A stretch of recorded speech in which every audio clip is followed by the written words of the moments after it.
अस्सलाम वालेकुम नाजरीन, मैं हूं आपका मेज़बान इरशाद भट्ट और इस वक्त मैं मौजूद हूं ज़िला बाग में। आज मेरे साथ एक अहम शख्सियत मौजूद हैं। इंसाफ लॉयर फोरम आज़ाद कश्मीर के ये सीनियर नायब सदर हैं, पाकिस्तान तहरीक इंसाफ के मरकज़ी रहनुमा हैं। मरहूम कर्नल नसीम का दौर हो या राजा सबील मरहूम का दौर हो, उनके सियासी जानशीन ये माने जाते थे और ख़ासा मुतहर्रिक रहे अमली सियासत में उनके दौर में। सबसे पहले तो सर आपका मैं शुक्रिया अदा करता हूँ, आज अपने कीमती वक्त दिया। सर पहला सवाल ये है, मौजूदा जो हमारा हल्का है, हल्का वस्ती, इस वक्त ये बहुत ज़द में है। मुख्तलिफ़ किस्म के स्कैंडल्स यहाँ पे वायरल हो रही हैं, वीडियोज़ वायरल हो रही हैं और आप भी ज़ेर बहस हैं। उन चीज़ों में हम पढ़ना नहीं चाह रहे। पर्दादारी करते हुए ये बताएं कि ये जितनी भी वीडियोज़ वायरल हुई, मुतअद्दिद वीडियोज़ वायरल हुई और बेशुमार इंकशाफात ऐसे हुए, आपका अमल दखल इस सारे मामले से किस हद तक है या आपके अजीज़ व अकारब इसमें किस हद तक शामिल हैं? बिस्मिल्लाहिर्रहमानिर्रहीम। मैं सबसे पहले इरशाद भट्ट साहब, आपका, आपकी पूरी टीम का और आपके चैनल का मैं शुक्रगुज़ार हूँ कि आपने अपने चैनल पे मुझे बदू किया, बातचीत करने का मौका दिया। इसमें गुजारिश की खिदमत ये है कि ये जो ऑडियोज़ वीडियोज़ किसने बनाई, कहाँ से वायरल हुई, क्या हुआ, इसके बारे में मुझे कोई पता नहीं है, ना मुझे कोई इल्म है इस हवाले से कि किसकी ऑडियोज़ थी और किन लोगों ने किस पर्पज़ के लिए ऑडियोज़ बनाई और फिर वायरल किन लोगों ने की। और जिन लोगों की ऑडियोज़ और वीडियोज़ थी उन्होंने अपने खुद एडमिट भी कर लिया कि इस तरह की ऑडियोज़ और वीडियोज़ बनाने से या इस तरह की हरकत करने से कोई फ़र्क नहीं पड़ता है। उन्होंने अपने गुफ्तगू के अंदर भी किया। ये इंतहाई अफसोसनाक अमल है और ये हमारे बाग के माशरे को, हमारे माहौल को ख़राब करने की कोशिश की जा रही है। और मैंने पहले भी वो दोस्तों ने, इस प्रेस के दोस्तों ने मुझसे पूछा, तो इस हवाले से यहाँ पे कानून मौजूद है। मैं खुद एक वकील हूँ, यहाँ पे कानून मौजूद है, यहाँ पे इंतज़ामिया मौजूद है, यहाँ पे पुलिस मौजूद है। और उस हवाले से मेरी ये गुजारिश है इंतज़ामिया से, पुलिस से, कि वो इसकी इन्वेस्टिगेशन करें कि किन लोगों ने वीडियो बनाई और वो वीडियोज़ जो बनाई और फिर जो वायरल हुई है वीडियो वायरल हुई है और वो उसके अंदर जो हमारी सोसाइटी को तबाह बर्बाद किया गया, लोगों की इस्मत और चादर और चार दीवारी के साथ छेड़ा गया, ये इंतहाई अफसोसनाक है। बाकी उलमा इकराम, बाकी लोग, बाकी सारी सियासी जमातें कि एक इस तरीके से माहौल को और सोसाइटी को परवान चढ़ाने की जो जिस तरीके से कोशिश की जा रही है, इसको सब लोगों ने कंडम भी किया है। और जब ये ऑडियोज़ और वीडियोज़ जब वायरल हुई, उसके बाद हमारे फैमिली के कुछ लोगों ने यहाँ पे बैठक भी की, एक इजलास भी हुआ और इजलास के अंदर बहुत से लोगों ने, वहाँ पे बड़े जो ज़िम्मेदारान लोग थे, जिस शख्स की वीडियो वायरल हुई है उसके फैमिली के बड़े ज़िम्मेदारान को बुला के उनसे ये बात पूछी गई है कि ये क्या सूरत हाल है। इसलिए कि यहाँ पे हम कर्नल नसीम साहब के साथ वस्ती हल्के के लोगों को बड़ी प्यार थी, मोहब्बत था और उनका तामीर व तरक्की के अंदर एक बड़ा किरदार भी था। और उसके बाद उनके भाई को भी जो है ना, वो लोगों ने वोट दिए, 14-15 हज़ार वोट दिए।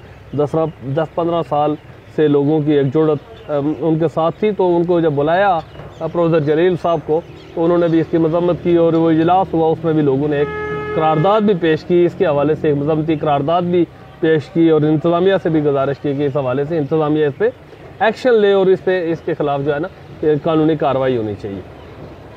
अच्छा मसूद साहब, यहाँ ये बताएं कि आप कर्नल नसीम साहब के बड़े हकीकी करीबी साथियों में माने जाते थे। उनका बेटा जब अमली सियासत में आया तो आपके इख्तिलाफ़ की वजह क्या है? आप उसकी सपोर्ट क्यों नहीं करते?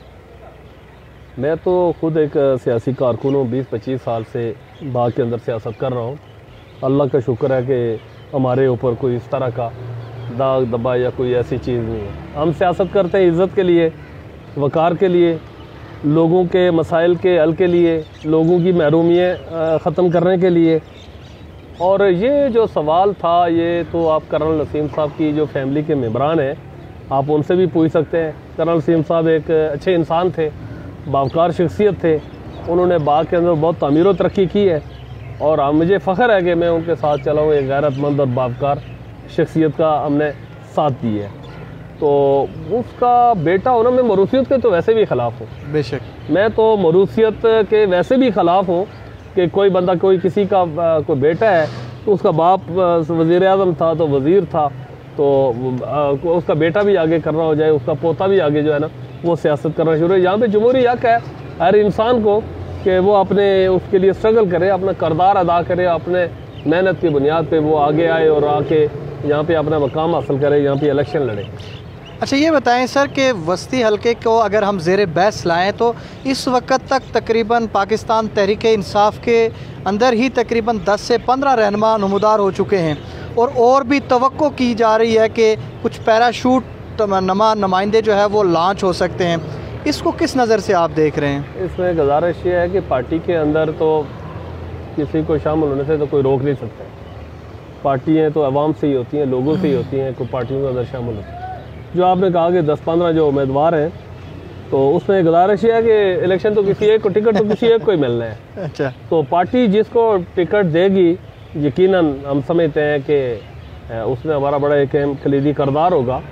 जो कर्नल नसीम साहब के साथ जो हकीकी मानों में चलने वाले लोग थे, जिन्होंने बड़ा कुर्बानी भी दी है, सेक्रीफाइस भी किया है, उन सब लोगों का हम साथ लेके चलेंगे और इंशाल्लाह अपना एक बड़ा भरपूर किरदार अदा करेंगे।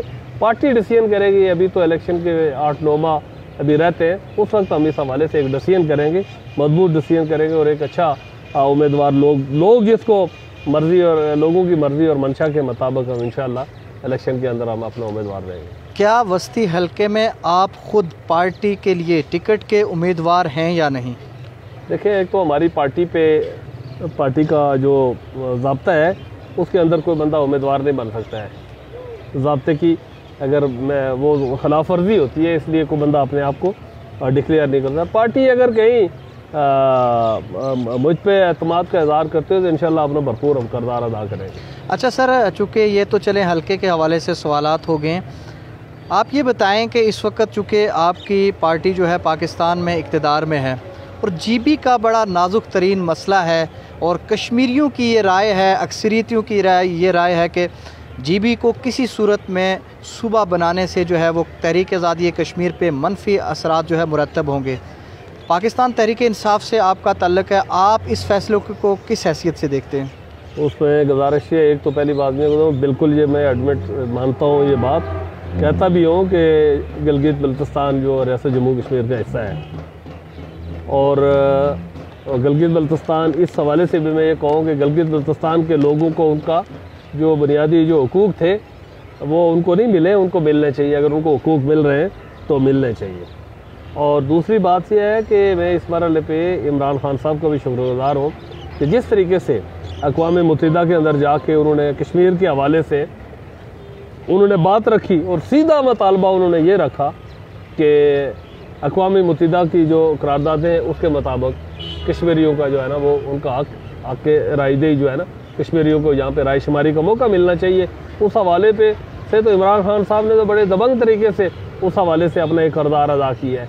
जो सूबे की बात है तो ये को उबरी सूबा उस हवाले से वो उबरी सूबा बनाए जा रहे हैं, कहीं उनके बुनियादी हुकूक देने से कहीं जो हमारी राय शुमारी का जो स्टांस है वो ख़त्म नहीं हो जाता, वो बरकरार रहेगा उसके। अच्छा ये बताएं सर कि आर्टिकल 370 जो है हिंदुस्तान ने मनसूख किया, अमली इक़दाम किए, उसने बाबरी मस्जिद की जगह मंदिर बना दिया, 50 लाख लोगों को बसाने की साजिश की जा रही है, उनके डोमिसाइल जारी किए जा रहे हैं।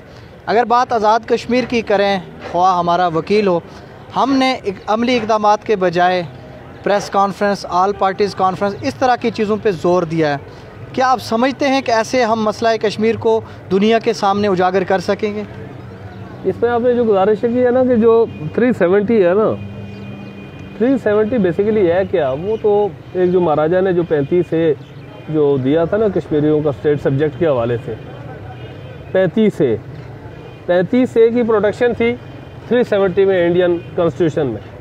अब 370 का वो हिस्सा मोदी ने ख़त्म किया है, ये समझने वाली बात है। वो हिस्सा ख़त्म किया है, वो शराइत ख़त्म की है जिन शराइत की बुनियाद पे कश्मीरियों ने, मकबूजा कश्मीर के जो लोग थे या महाराजा की जो गवर्नमेंट थी, उन्होंने उसके साथ जो है ना एक मायदा किया था। वो जो शराइत उन्होंने ख़त्म कर दी और इलाक़ उन्होंने अपना उसका वो बाकी रखा। यकीनन एक मैं इस हक में भी नहीं हूँ कि 370 को आप बहाल करें। अच्छा, मैं इस हक में भी नहीं हूँ। किस लिए आप 370 को आप हिंदुस्तान के कॉन्स्टिट्यूशन में कश्मीर के लोग जो है ना बहाल करवाने चाहते हैं? हिंदुस्तान ने तो अपने उसकी खिलाफ वर्जी कर दी। अगर मकबूजा कश्मीर की हुकूमत ने उनके साथ वो किया था तो वो तो उसकी जो है ना उसने वायलेशन उन्होंने खुद कर दी। तो अब कश्मीरियों को, उस तरफ के जो लोग हैं, इस तरफ के जो लोग हैं, सबको मिल के अपनी आज़ादी का नारा बुलंद करना चाहिए और रायशुमारी का मुतालबा करना चाहिए। बहुत शुक्रिया। अच्छा, जाते जाते ये बताएं कि पाकिस्तान तहरीक इंसाफ का आज़ाद कश्मीर में क्या मुस्तकबिल देख रहे हैं, और गिलगित बल्तिस्तान में 15 को इलेक्शन होने जा रहे हैं, इस हवाले से आप क्या कहेंगे? इंशाअल्लाह देखें, जो गिलगित बल्तिस्तान के जो महरूमी है वो पाकिस्तान तहरीक इंसाफ ख़त्म करेगी, और वहाँ पे इंशाअल्लाह अभी तो खान साहब ने वो पैकेज का ऐलान नहीं किया है, इसलिए कि इलेक्शन हो रहे हैं, तो इंशाअल्लाह स्पेशल पैकेज GB के लोगों को वो दिया जाएगा, और वहाँ पे भरपूर अक्सरियत में पाकिस्तान तहरीक इंसाफ वहाँ पे इलेक्शन जीतेगी और हुकूमत बनाएगी।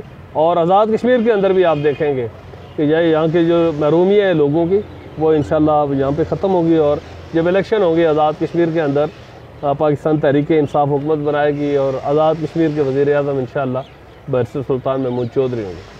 अच्छा सर, ये बताएं, आखिरी सवाल, आप चूँकि कानूनदान भी हैं, आपके ऊपर बेशुमार इल्ज़ामात लगे हैं, इन इल्ज़ामात के बरक्स आप क्या कानूनी चाराजोई करेंगे, अदालत से रुजू करेंगे, या आप इसका किस तरीके से आप डिफेंस करेंगे? मेरी गुजारिश ये है कि मुझ पे तो कोई इल्ज़ाम नहीं लगा। अच्छा, मुझ पे तो कोई इल्ज़ाम नहीं लगा। जिस पे इल्ज़ाम लगा उसने खुद ही एडमिट कर दिया, आपने वो सारी चीज़ें देखी हैं। मुझ पे तो ऐसे ही जो है ना वो कि वीडियो वायरल कर दी, मैं क्या वीडियो वायरल करता, मैं इन सारी चीज़ों की तरदीद करता हूँ। इससे ये बहुत छोटी और घटिया किस्म की बातें हैं, ये ऐसे जाली अपने आप को जो है ना वो करने के लिए लोग करते हैं। मेरा इस सारी चीज़ से कोई तल्लुक़ ही नहीं है, ना मैं उस लड़की को जानता हूँ वो कहाँ की है, किधर की है, उसकी जो ऑडियो को जो है ना वो पेश की गई है, और जो वीडियो जो वायरल हुई हैं वो सारे बाग के लोगों ने देखी है। इंतहाई शर्मनाक और इंतहाई अफसोसनाक है। वो जैसे मैंने आपसे गुजारिश की कि इंतज़ामिया उस हवाले से वो जो है ना उनकी इन्वेस्टिगेशन करे, जहाँ पे अदारे मौजूद हैं, किसने वीडियोस बनाई है, कौन लोगों को जो है ना ब्लैकमेल कर रहा है, किसने वायरल किए हैं, ये इंतज़ामिया जो है इस हवाले से जो है ना इन्वेस्टिगेशन करे, और जो जुर्म बनता है जिस चीज़ के ख़िलाफ़ उसके ख़िलाफ़ सज़ा होनी चाहिए। मैं बाग के लोगों से गुजारिश करूँगा कि ये इस तरह के जो करदार हैं, जो इंतहाई गुफ्तगू के अंदर भी इस तरह के इंतहाई घटिया किस्म के जो लोग अल्फाज इस्तेमाल कर रहे हैं, और जो हमारी सोसाइटी को तबाह बर्बाद कर रहे हैं, इस हवाले से हमारे लोगों को अपना एक किरदार अदा करना चाहिए।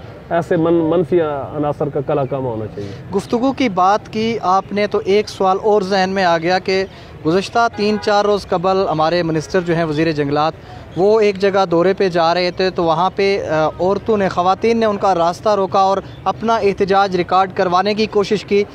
उनके साथ जितने भी कारकुनान मौजूद थे, बड़े नाजेबा अल्फाज उन्होंने इस्तेमाल किए।